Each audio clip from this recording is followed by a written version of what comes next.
India TV YouTube channel को subscribe करें और बेल आइकन दबाएं।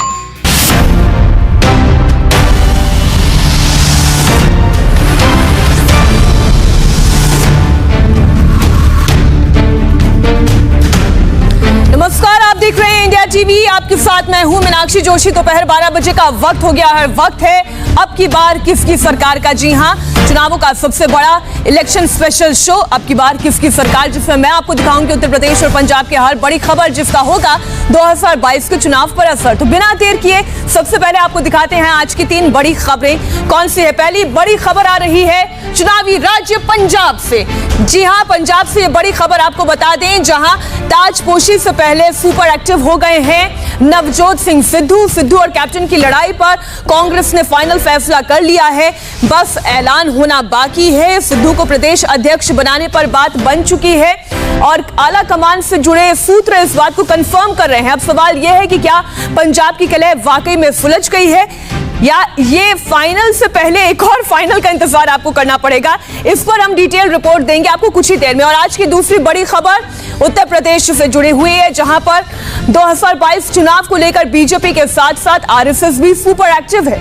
संघ और बीजेपी की बैठक में चुनाव को लेकर रणनीति का क्या खाका तैयार हुआ है, पूरी डिटेल मैं आपको बताऊंगी। और आज की तीसरी बड़ी खबर भी उत्तर प्रदेश से है, जहां पर 10 साल से उत्तर प्रदेश की सत्ता से दूर मायावती एक बार फिर अपना ट्राइड एंड टेस्टेड फॉर्मूला आजमाने जा रही हैं। क्या है ब्राह्मण कार्ड और क्या इसी से 2022 में मायावती के दिन बदल जाएंगे, इस पर भी आपको डिटेल रिपोर्ट देंगे। लेकिन सबसे पहले बात होगी पंजाब की, जहां पर पंजाब में सिद्धू और कैप्टन में सुलह का फॉर्मूला फुल एंड फाइनल हो चुका है।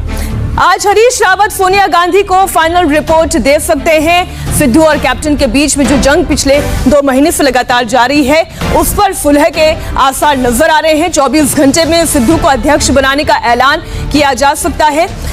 ऐलान होने से पहले सिद्धू की 30 विधायकों और नेताओं के साथ मीटिंग हुई दोपहर 1:30 बजे बाजवा के घर। आप देखिए एक एक करके, अब ये तस्वीर आप देखिए जो हम आपके सामने रख रहे हैं। सुबह से लेकर अब तक का जो वक्त बीता है, 30 विधायकों और नेताओं के साथ नवजोत सिंह सिद्धू मीटिंग कर रहे हैं। इसका मतलब ये कहा जा सकता है, देखिए किस तरीके से मुलाकात हुई। कैप्टन अमरिंदर के भी इशारे कुछ यही कहते हैं कि शायद तस्वीरें बहुत कुछ बोलती हैं। वो ये कहती हैं कि अब सुलह का रास्ता फाइनल हो गया है। और वहीं कैप्टन कैंप की जो तस्वीरें आप देख रहे हैं, वो भी ये बताती हैं, तस्वीरें अपने आप में खास हैं। ये तस्वीरें इसलिए खास है क्योंकि इन्हें सिद्धू कैंप की ओर से रिलीज किया गया है और ये दिखाया जा रहा है कि सिद्धू को अध्यक्ष बनाने का ऐलान अब बस होने ही वाला है। उससे पहले सिद्धू कांग्रेस के विधायकों और सीनियर नेताओं के साथ मुलाकात कर रहे हैं। सिद्धू ने कल कांग्रेस नेताओं के साथ डिनर किया। आज सुबह भी विधायक निर्मल शुक्राना के साथ उनसे पटियाला में उनकी मुलाकात हुई। नवजोत सिंह सिद्धू थोड़ी देर पहले पटियाला में अपने घर से निकले। हालांकि ये साफ नहीं है कि वो कहां जा रहे हैं, उसी की तस्वीरें हम आपको दिखा रहे हैं। लेकिन समर्थकों की भीड़ सिद्धू की जिम्मेदारी मिलने का एक संकेत जरूर देती है। आप देखिए उनके आसपास बहुत सारे लोगों की भीड़ नजर आ रही है, जिसका अर्थ तो यही समझ में आता है कि शायद सिद्धू को प्रदेश कांग्रेस अध्यक्ष की कमान दी जा सकती है। लेकिन अभी इस पर औपचारिक ऐलान बाकी है। हालांकि सिद्धू की ताजपोशी रोकने के लिए कैप्टन का खेमा आखिरी कोशिश कर रहा है। ये एक तस्वीर आप देखिए, कैप्टन ने अपने विरोधी माने जाने वाले सांसद प्रताप सिंह बाजवा आपको नजर आ रहे हैं इस तस्वीर में। शुक्रवार को उनसे मुलाकात की, यानी सिद्धू को रोकने के लिए अमरिंदर और बाजवा ने हाथ मिला लिए हैं। अब से 1.5 घंटे के बाद दिल्ली में बाजवा के घर पंजाब के सांसदों की बैठक होनी है। कहा यह जा रहा है कि मीटिंग के बाद सभी कांग्रेसी सांसद सोनिया गांधी से मिल सकते हैं। अब इस मुलाकात के मायने क्या है, ये समझना बहुत जरूरी है। बेसिकली वो हमने सारे अपने कुलीग दोस्त जो है मेंबर्स ऑफ पार्लियामेंट हैं पंजाब से, लोकसभा और राज्यसभा के, उनको निमंत्रण दिया है क्योंकि फार्मर्स का बहुत बड़ा मुद्दा है। और फार्मर जथेबंदियों ने जो संयुक्त इनका मोर्चा है, उन्होंने सभी फार्मर्स को अपनी तरफ से व्हिप जारी किया हुआ है। और ये मुद्दा विशेष तौर पर पंजाब, हरियाणा और वेस्टर्न यूपी और राजस्थान से जुड़ता है। तो इसलिए वो स्ट्रेटेजी कि हमने क्या करना है, ऑलरेडी अकाली दल वालों ने अपना बता दिया कि हमने पार्लियामेंट में क्या करना, आपने कर दिया। तो हमने बैठकर उस बात पर भी चर्चा करनी और कुछ कांग्रेस से जुड़ी हुई बातें जो कुछ चर्चित बातें हैं उन पर भी चर्चा करें। जब पीसीसी चीफ को नहीं, ये सारी बातें ऑन कैमरा मैं कुछ नहीं आपको कह सकता। हम एमपीज मिलेंगे, पंजाब की बात करेंगे। हाँ, ये मैं इतनी बात ठीक है सर। हाँ। तो कुछ बातें पर्दे के पीछे चल रही हैं और पर्दे को पर्दे में ही रहने दो। जी हां, खबरों को पर्दे के पीछे रहने दो। पर्दा ना उठाने की जो कसम इन नेताओं ने खा रखी है, इसलिए आपको इंतजार थोड़ा करना पड़ेगा। लेकिन हमें समझना होगा कि पेच कहां पर है। सिद्धू के खिलाफ कैप्टन कैंप एक्टिव है।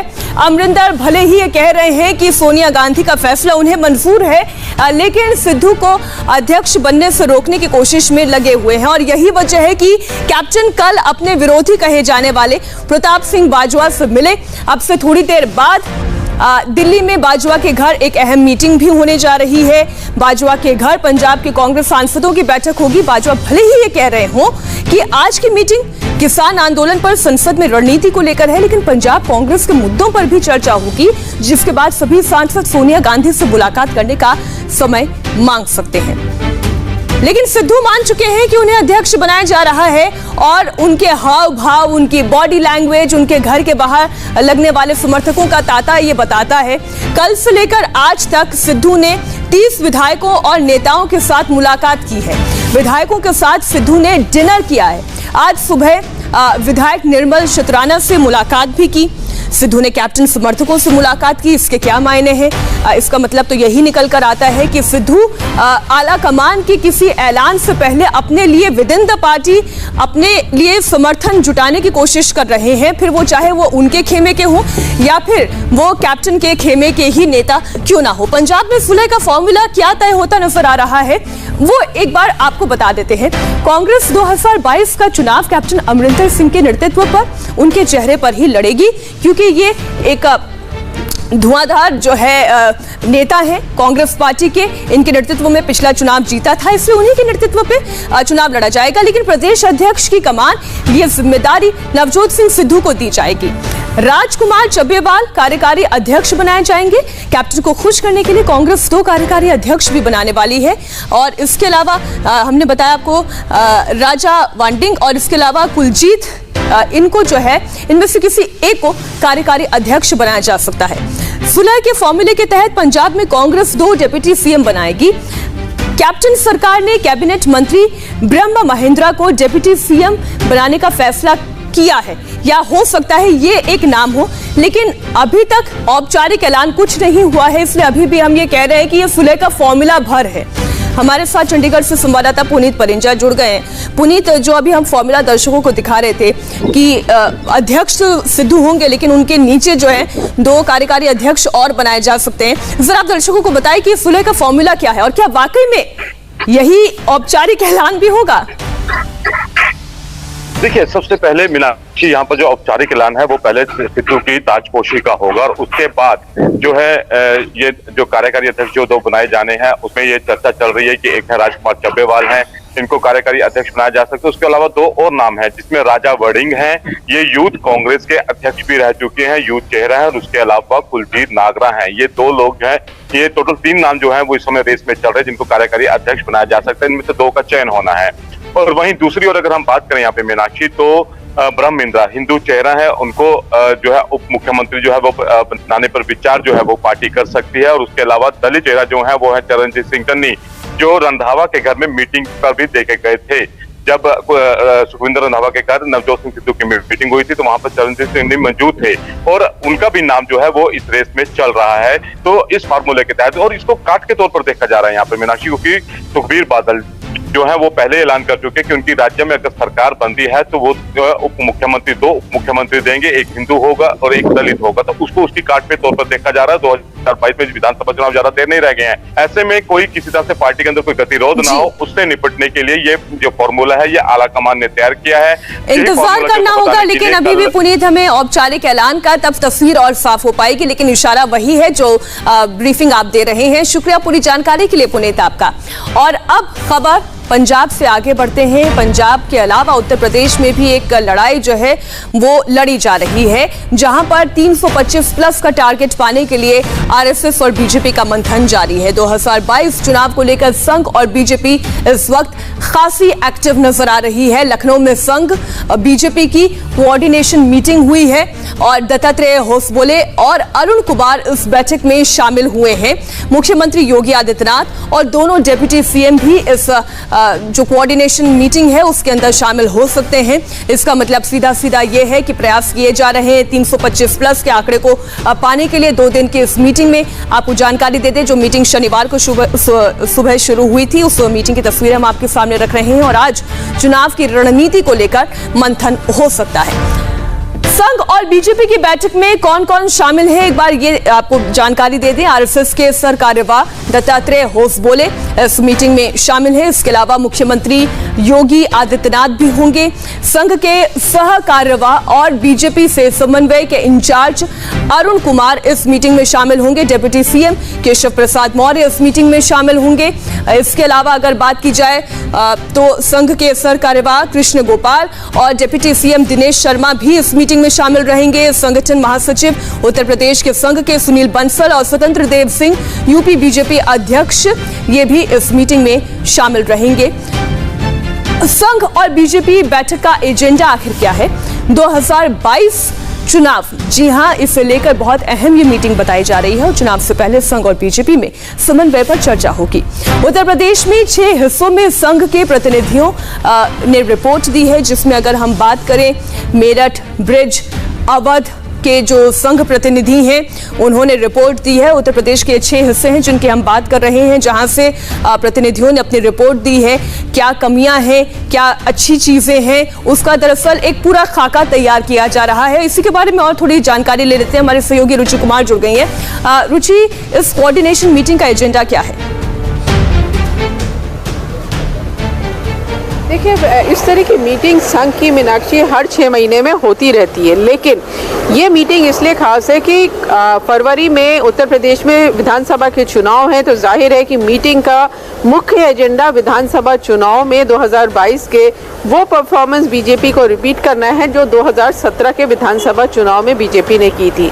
तो पूरी जो मीटिंग है उसमें इसकी रणनीति तैयार की जा रही है और संघ का ये कहना है कि सेवा के जरिए जनता तक पहुंचिए।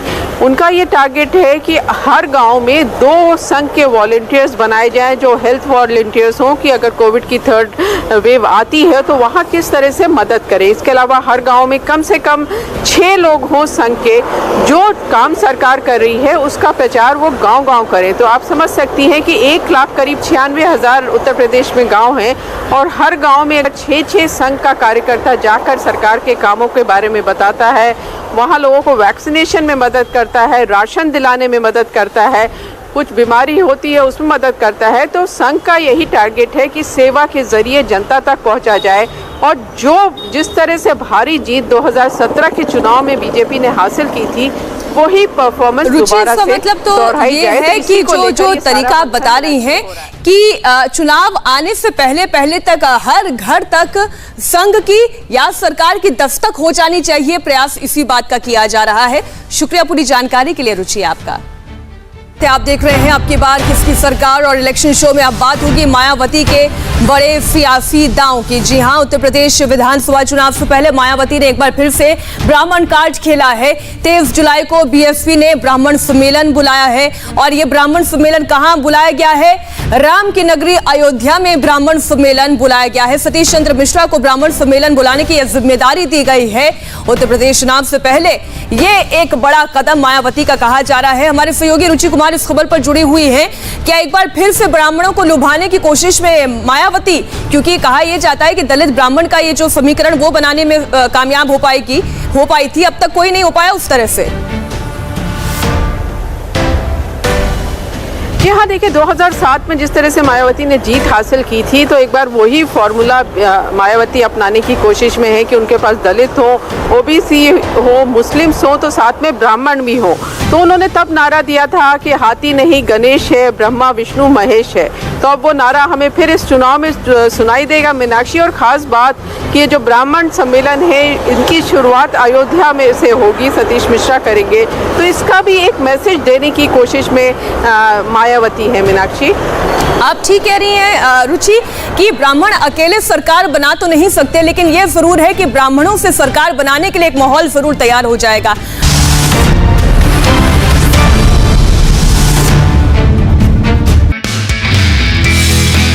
नमस्ते, मैं हूं मीनाक्षी जोशी। वीडियो और खबरों से अपडेट रहने के लिए India TV YouTube channel subscribe करें, बेल आइकन दबाना ना भूलें। जुड़े रहें इंडिया टीवी के साथ।